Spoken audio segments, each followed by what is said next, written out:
इंदौर में शराब को लेकर रहवासियों ने मोर्चा संभाल लिया है और जमकर विरोध प्रदर्शन करते हुए यह चेतावनी दी कि यदि क्षेत्र में शराब की दुकान खोलते हैं तो यहां पर आने वाले दिनों में लोकसभा चुनाव का भी बहिष्कार किया जाएगा।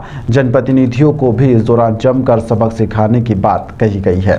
दरअसल यह पूरा मामला इंदौर के नंदबाग क्षेत्र का है, जहां पर नंदबाग में एक जगह पर नई शराब की दुकान ठेकेदार के द्वारा खोली जा रही है। जब इस पूरे मामले की जानकारी क्षेत्रीय रहवासियों को लगी तो उनके द्वारा इसको लेकर विरोध किया गया। रहवासियों की भीड़ एकत्रित हो गई। इस दौरान महिलाओं ने हाथों में डंडे लिए और साथ ही यह भी चेतावनी दी कि यदि शराब की दुकान खुली तो जहां पर शराब की दुकान में तोड़फोड़ भी की जाएगी और यदि जनप्रतिनिधियों को भी आने वाले समय में जो लोकसभा का चुनाव है उसमें भी सबक सिखाया जाएगा। उन्होंने कहा कि यदि क्षेत्र में शराब की दुकान खुली तो आने वाले दिनों में लोकसभा चुनाव का बहिष्कार कर देंगे। फिलहाल इस दौरान जमकर रहवासियों ने नारेबाजी भी की। 2 दिन पहले हमको सूचना मिली है यहाँ के रहवासियों को, यहाँ के क्षेत्र की जनताओं को 2 दिन पहले पता चला है कि यह पुष्पानगर तरफ की कोई कलाली उठ के इधर आ रही है, जिसका विरोध यहाँ की जनता ने करने का निश्चय किया है और मेरे को भी बुलाया गया है। मैं वार्ड क्रमांक 16 पार्षद सोनाली मुकेश धारकर के घर से, उस पार्षद भी आई हुई है, महिलाओं के साथ में वो लगे हुए हैं और ये वार्ड जो है मेरा परिवार है। वो परिवार वाले जब भी बुलाएंगे मैं रात को भी आने के लिए तैयार हूँ। और यह घनी क्षेत्र का आबादी का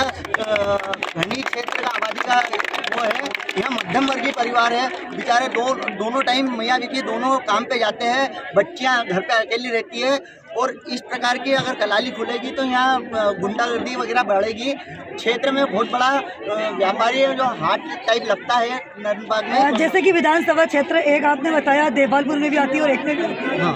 तो बताया गया नशा मुक्त कराया जाएगा। हाँ, तो फिर ये कलाली कैसे कैसे खुल रही है? हमारे विधायक जी को संज्ञान में आके ही खुल रही है ना? नहीं, संज्ञान में नहीं है और उन्होंने बताया था कि किसी ने उनको बताया गया कि यहाँ पे कोई बस्ती नहीं है। किसकी वंशावली खोली जा रही है? कौन है इसका मालिक? ये तो हमको नहीं मालूम है। आपका परिचय? मेरा नाम मुकेश धारकर है।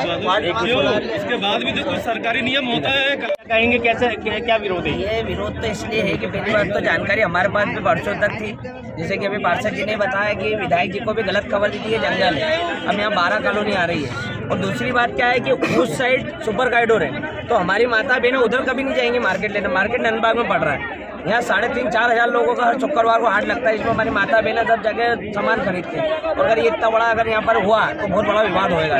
यदि सरकार आपकी बात नहीं मानती तो आप किस प्रकार का? हमको मालूम, हमारी सरकार मानेंगी कि हमारे विधायक जी को भी गलतफहमी हुई थी। हमारी बात चल रही है पार्षद जी की, हमारे विधायक जी ने बोला कि ये नहीं खुलेगी और हम इसके लिए बैठेंगे, धरने बैठेंगे।